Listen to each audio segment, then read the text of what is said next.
Hey, good morning. I want to start with a very direct question here. And that question is, what if you've been cheating yourself all of these years? You're in your 50s, 60s, 70s. What if you've been cheating yourself all of these years? Let me explain what I mean by that. I believe, and especially after coaching hundreds of men, I've seen this proven out time after time, but I believe that when we're young, we all know, we have a knowing, we have a belief that we're put here to do something special. We're going to be something special, whatever that is, whatever you feel like, whatever's in your heart, whatever's in your gut. I believe that when we're young men, we all have that knowing. We've all had that feeling. And the problem is in my experience, what I'm finding is 95% of the men that I know of have pushed that down. They got busy, they got working, they found a job that they kind of enjoyed, that paid the bills really well, sometimes allowed them to amass a fortune, sometimes allowed them to enjoy life, to be able to pay the mortgage, to do all of those things that we look at as being a fulfilled life. But there's always this kind of empty feeling, because in your heart of hearts you know that you're capable of so much more, and you believed, again, in your heart of hearts, that you were put here to do something special. Yet it's a hard road, that road that 5% of people take. It's a hard road. It's not the easy road. It's not the paved road. It's not the road with sidewalks. It's not the road that's well lit. It's the easy road. And a lot of people get caught in that trap because it is the easy road, and it's the one, like say, it's right in front of you. There's no forks in the road. It's well lit. It's paved. It's smooth, and it's the easy road, and we get caught in that trap of taking the easy way. And 5% of men will actually take the hard way. They're like, no, that's not me. I was, they're almost rebels to a degree. They're like, I wasn't put here to be mediocre. I got one shot at this. They realize that they've got one opportunity to live this life. And that 5% of people are the ones that I want to hang around. They're the ones that I want um, to contribute to this anti-fragile brotherhood that we've created here. Those are the men that actually get stuff done, and the men that are the happiest, the ones that contribute to a community. Because if you look at any of the studies about things that matter as we get, approach that last third of life, things that matter are things like health and community. And that's what we promote here, right? But unfortunately, only 5% of the men pursue that. Now, I don't want to get down on anybody, because here's the deal. What if you flip that thinking to understand, what if that first 2/3 of your life was in preparation to help you be able to use that last third of your life to do something great with your life, to do something that you were meant to do, to pursue something that really made a difference, not just for you and your family, but for your community and for other people. And in our case, especially to inspire other men, other older men, and other younger men on how to live their best life, and how to maybe look into at least pursuing living that way that 5%, that only 5% of men have done, right? Some men have done that their whole life, but I believe that it's okay to have that knowing, to have that feeling, to always be, kind of have your ear to the ground about,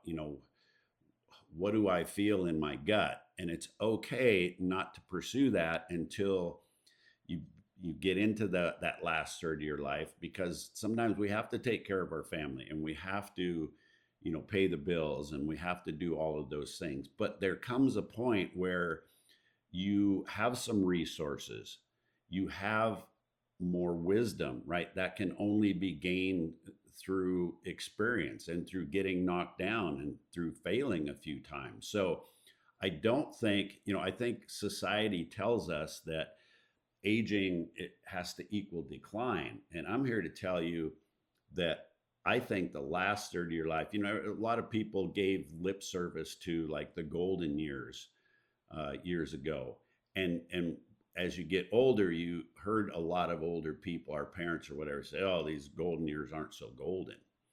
And I believe fully that that's because they quit pursuing the things that light them up, the things that gave them joy. And one of those things is living up to your potential, to actually answer that question, what is different in the world because I was here?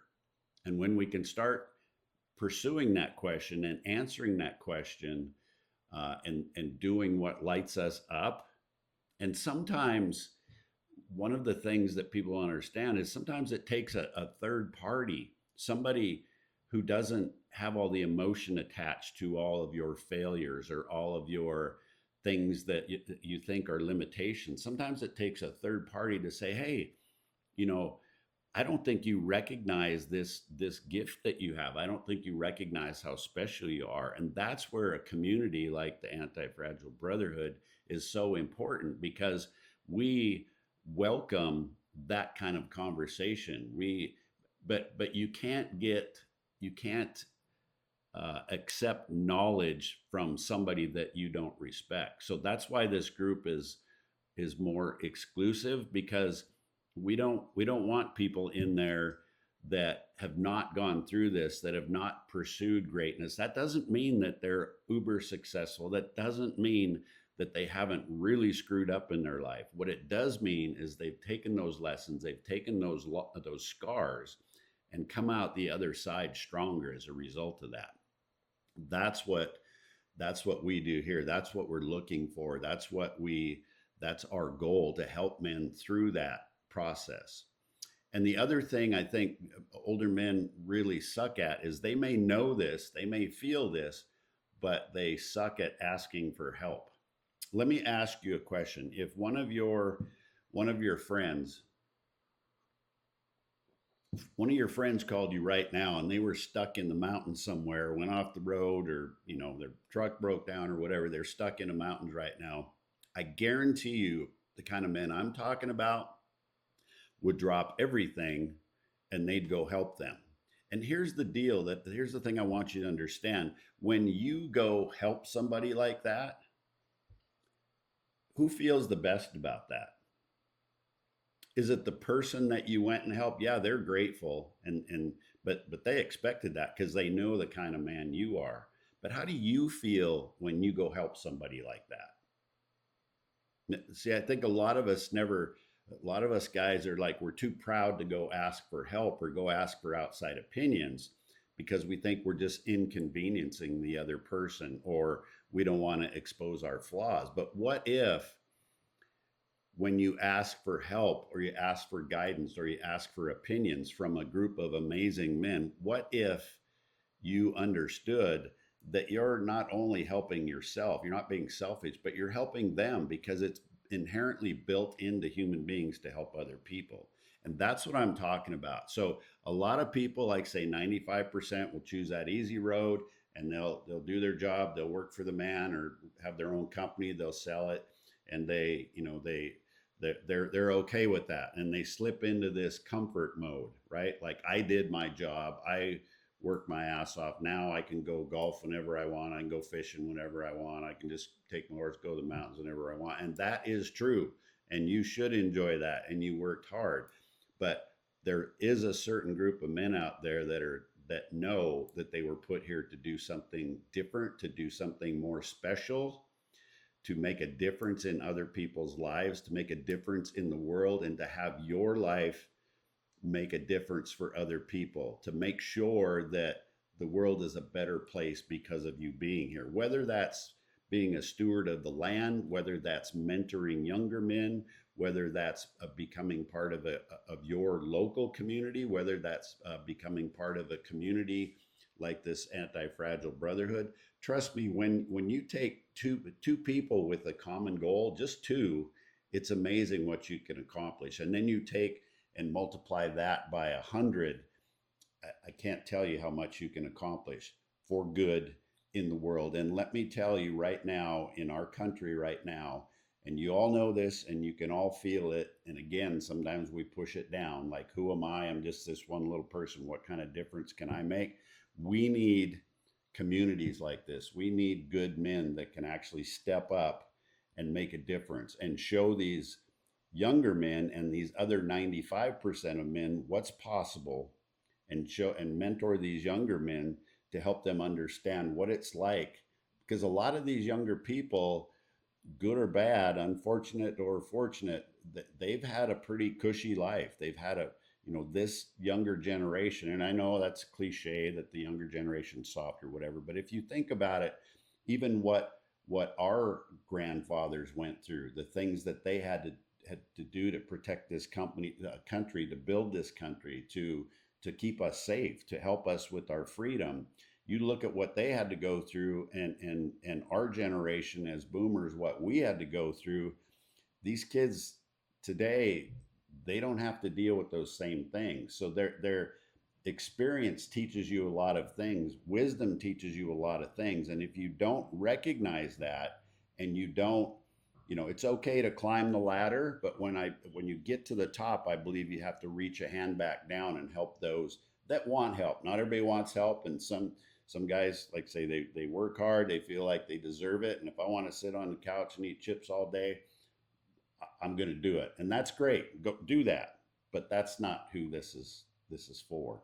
So if you are one of those 5% and you had that knowing that you were put here to do something special, and you're kind of you're at the point where you're starting to slow down, you're starting to retire, and you're starting to think about these things and like, what's your legacy going to be?